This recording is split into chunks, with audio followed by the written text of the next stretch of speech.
Ave Cristo. Capítulo 5, parte C. Expiação. Ante a pausa que se fizera natural, Quinto Celso, com os olhos arrasados de lágrimas, abandonou a harpa, esqueceu as visitas e abraçou-se à agonizante. Aquelas frases de adeus traziam-lhe à memória o quadro final da mãezinha que se fora. Amedrontado, começou a soluçar a sua dor. Enquanto a enferma acalentava-o com palavras de ternura, Tassiano concluiu de si para consigo que Lívia talvez houvesse enlouquecido pelo sofrimento.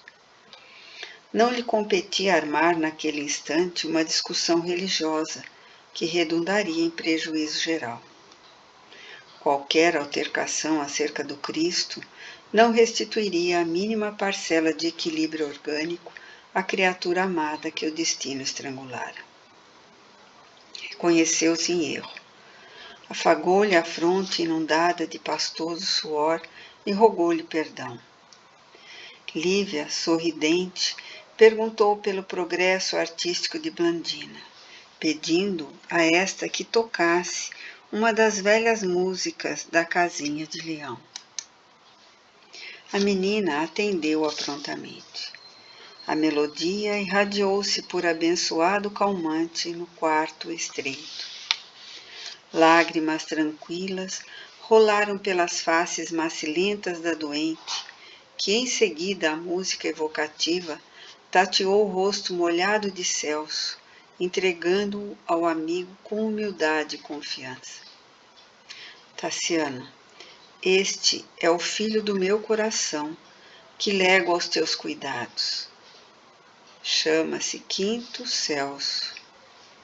Foi meu salvador na Trinacria. Por lá cantamos juntos na via pública. É um bravo. Se a vida me houvesse confiado um filhinho, estimaria fosse assim como Celso, amigo, devotado, trabalhador. Estou certa de que será um filho valioso em teu caminho, tanto quanto será para Blandina um abnegado irmão.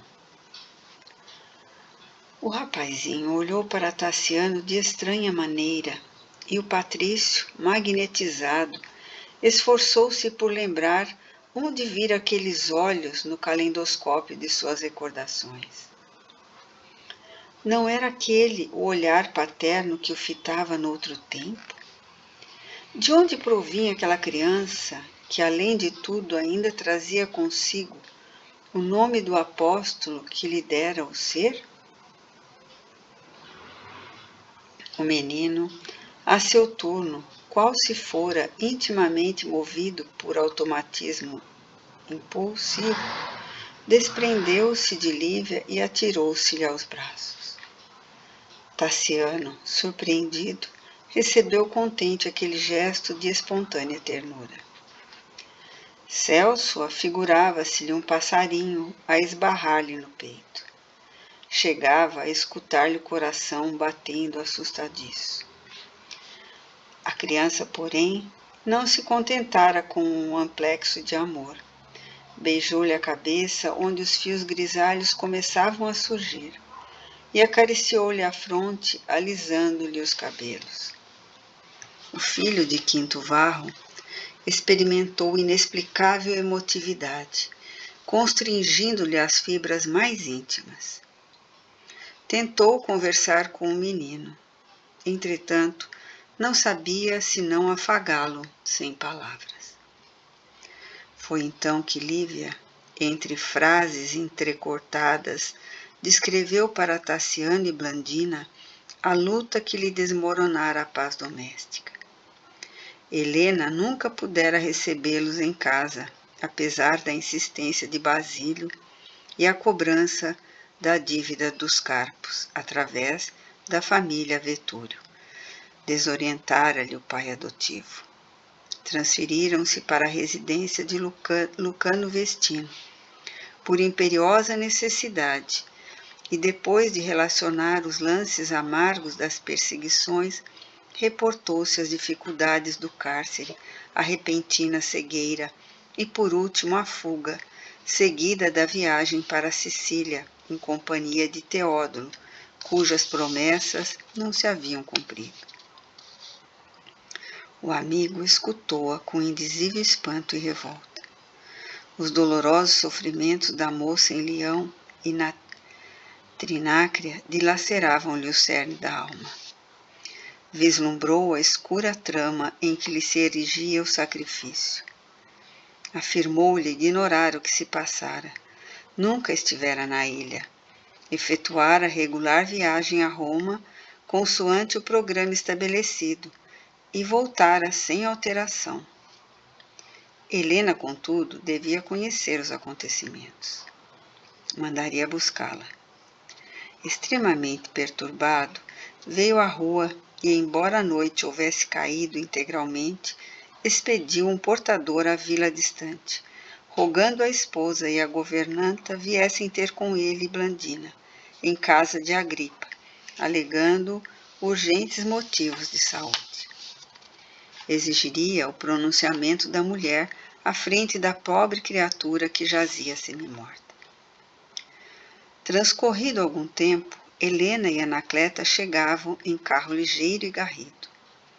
Recebidas por Tassiano, este falou nervosamente depois das perguntas que lhe foram desfechadas. Entremos, é um caso de morte próxima. Blandina? Interrogou a matrona aflita. Não, sigamos. Em breves instantes, o grupo ingressava no estreito recinto. Tassiano indicou a agonizante, cujos olhos mortos vagueavam sem expressão dentro das órbitas, e interpelou-a emocionado. Helena, reconheces a enferma? A senhora estremeceu, e porque esboçasse um gesto silencioso de negativa, o marido acentuou. Esta é Lívia, a infortunada filha de Basílio. Nesse instante, Lúcio Agripa e a mulher, que se mantinham atenciosos e desvelados no quarto, demandaram o interior doméstico, recolhendo as crianças para o necessário repouso. Somente aquelas 4 almas, presas ao tremendo destino que lhe era comum, permaneceram frente a frente, como se estivessem convocadas por forças invisíveis às supremas decisões. Helena e Anacleta pareciam galvanizadas na contemplação daquele semblante animado por intensa vida interior. A arpista cega, nas vizinhanças da morte, mostrava as linhas fisionômicas de Emiliano Secundino, o amor que o tempo não apagara no coração da filha de Vetúrio. Lívia, falou Tassiano compadecidamente, apresento-te minha esposa e nossa amiga Anacleta. O rosto da infeliz iluminou-se de profunda alegria. Agradeço a Deus esta hora, exclamou em voz ciciante com humildade. Eu sempre desejei pedir às senhoras me desculpassem a má impressão que lhes causava. Muitas vezes desejei aproximar-me para dizer-lhes do meu respeito e amizade. Entretanto, as circunstâncias não me favoreceram. Aquela voz ecoava no espírito de Helena com estranha ressonância. Por que não se interessara por um conhecimento mais íntimo daquela mulher? Alterou-se-lhe inexplicavelmente o modo de ser. Reminiscências de obscura quadra de sua vida emergiam-lhe em cores vivas dos recônditos da memória. Teve a impressão de que Emiliano ali se achava em espírito, acordando-a para a realidade terrível. Olvidou a presença de Tassiano, despreocupou-se de qualquer conveniência de ordem pessoal e, de fisionomia ansiada, perguntou: Onde nasceste? Em Cipro, senhora. Quem te foi mãe no mundo? A agonizante sorriu com esforço e esclareceu. Não tive a felicidade de conhecer minha mãe. Fui recolhida por meu velho pai adotivo numa charneca.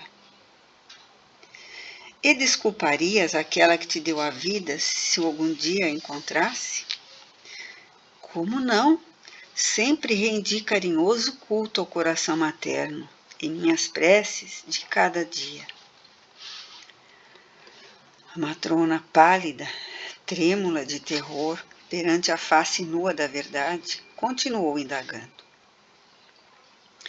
E se tua mãe te roubasse o esposo, o pai e a própria saúde, impondo-te o escárnio público?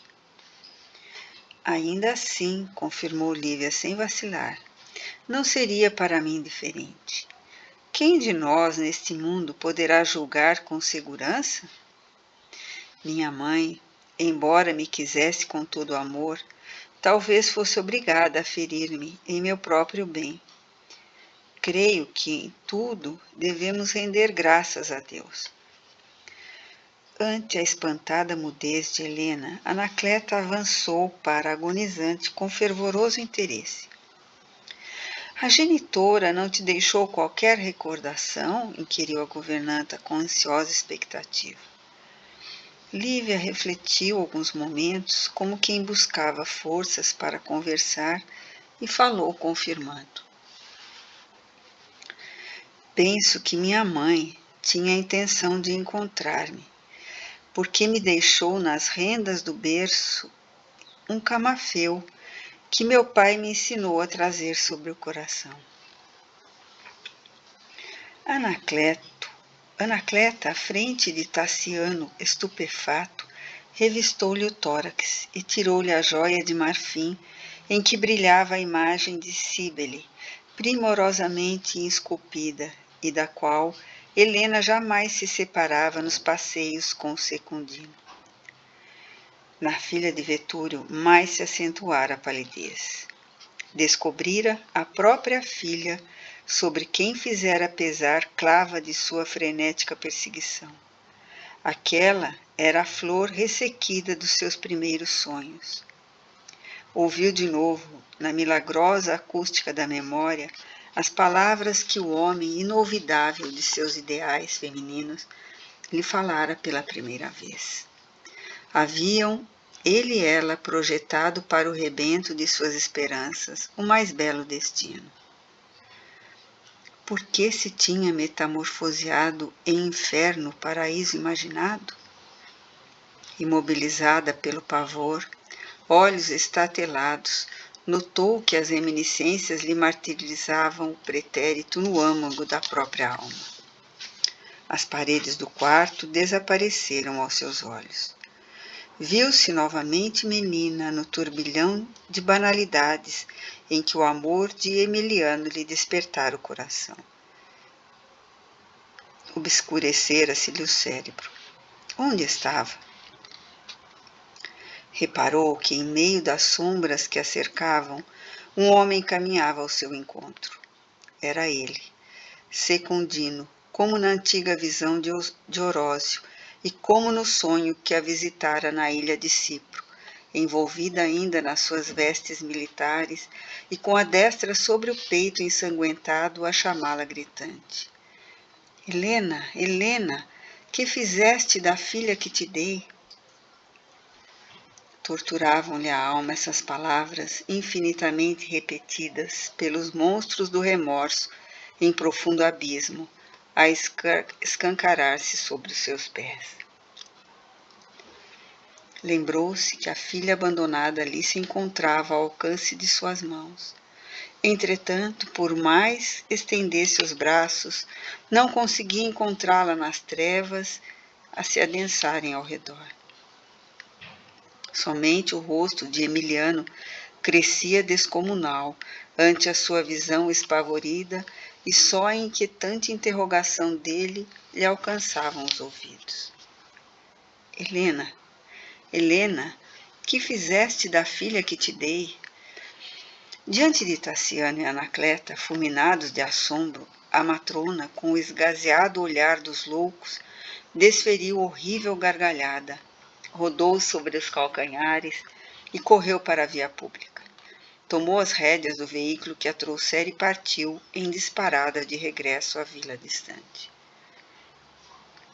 O marido de Helena solicitou a assistência de Agripa em favor da enferma e, isolando-se com a governanta num trecho do jardim, dela ouviu por mais de 2 horas sombrias confidências em torno do passado e do presente. Tassiano, transtornado, parecia ébrio de ira. Quando Anacleta terminou as amargas revelações, o interlocutor, compenetrado assim de toda a cruel verdade, cerrou os punhos e bradou em voz estentórica: Helena é indigna de respirar entre os mortais. Será estrangulada por minhas próprias mãos. Descerá ainda hoje para as horrendas regiões tartárias, onde curtirá bem merecidas penas.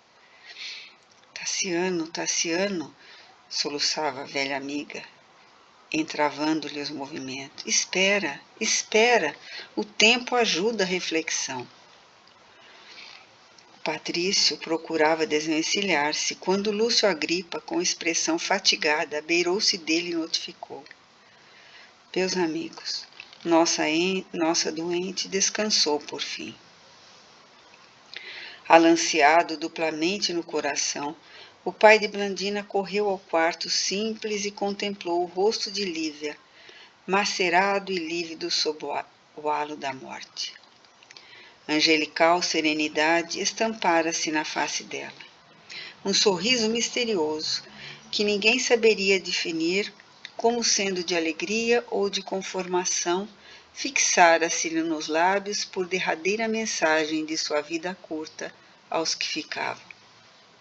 O companheiro que tanto a amara inclinou-se sobre o cadáver, pranteando por alguns momentos. No entanto, como se fosse subitamente erguido por força estranha, começou a bramir de dor selvagem e a imprecar. Convenientemente amparado por Lúcio, a este rogou auxílio. Precisava de urgente acesso ao lar. Em minutos breves, uma carreta de serviços transportava-o de retorno à casa em companhia de Anacleta. Em todo o percurso não haviam trocado palavra. Clarões matutinos principiavam a surgir em Formoso de Lúculo. Seguido pela governanta, preocupada em evitar qualquer atitude de violência, o patrício chamou pela mulher com a voz calmante de um alienado mental. Helena, porém, não se achava como de costume em sua câmara de repouso. Após alguns instantes de ansiosa busca, foi afinal surpreendida numa poça de sangue nos banhos da casa. A desventurada matrona, transtornada pelos quadros terrificantes da culposa consciência, abrira os pulsos com as próprias mãos. Anacleta prorrompeu em ruidosas exclamações. Todos os servos acorreram, pressurosos para o socorro que não mais tinha razão de ser. Foi então que o velho Opílio, trêmulo e aflito, aproximou-se, deparando com a filha que sempre lhe dominara o coração, cadaverizada. Quis gritar, mas não conseguiu. O peito afigurou-se-lhe comprimido e o cérebro estalou, à maneira de uma harpa cujas cordas se rebentassem, e o ancião caiu desamparado no piso de mármore, gemendo angustiosamente. A noite trágica passou qual furacão, desapiedado e ululante. O Pílio Vetúrio, o potentado que Roma admirara por tantos anos em razão do choque, acamara-se abatido e hemiplégico. Extinguira-se-lhe o dom da palavra. Não obstante o imenso esforço para recuperá-lo, não conseguia senão emitir sons guturais com simiesca expressão. Dias desdobraram-se sobre dias. E enquanto uma soberba Tirreme o conduzia sob os cuidados de Anacleta a caminho de Hóstia, Tassiano e Blandina, acompanhados de Quintus Celso, regressavam à Gália Lugdunense, chagados de saudade e de dor. O orgulhoso filho de Quinto Varro, que desde a juventude desenhava a plebe e que apenas se humilhava superficialmente no culto aos deuses das vitórias imperiais, começava a dobrar a cabeça. Abraçado às duas crianças que lhe constituíam doravante a razão de viver, com rugas profundas a lhe desfigurarem o rosto, emoldurado já nos cabelos brancos a se multiplicarem celeremente, não sabia agora se não inquirir em silêncio o horizonte distante, demorando-se mudo a refletir e chorar.